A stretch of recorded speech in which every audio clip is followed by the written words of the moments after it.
पर बेचारे वीर को पता नहीं था कि उसके इलाज के लिए कोई दवा काम नहीं आएगी। क्या कहा? कोई दवा काम नहीं आएगी? ये कह रहा है कि मैं ठीक नहीं होऊंगा। क्या बोल रहा है तू? इसके कान में कोई प्रॉब्लम नहीं है। प्रॉब्लम है सर, लगातार कानों में आवाज आ रही है। वीर अपना कीमती वक्त बर्बाद कर रहा है।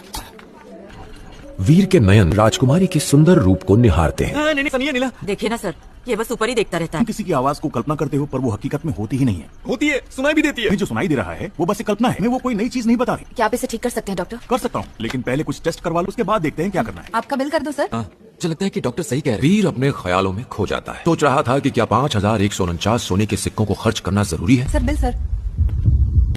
मैंने कहा था आवाज वही बोलेगी जो मुझे पता हो, लेकिन आवाज ने मुझे बिल का एग्जैक्ट अमाउंट बताया। वो बिल का अमाउंट बता ही नहीं सकती। ना डॉक्टर, मुझे आवाज ने बताया। चलो ठीक है, पेपर के ऊपर एक नंबर लिखूंगा। अब तुम अपनी उस आवाज से पूछो कि नंबर क्या है। नहीं बताया ना, क्योंकि जो तुम नहीं जानते वो तुम्हें बता ही नहीं सकते। डॉक्टर वीर को पागल समझ रहा था। अब डॉक्टर के सिर पर चोट लगेगी। मूर्ति, तुझसे कहा था पंखा रिपेयर करवा ले।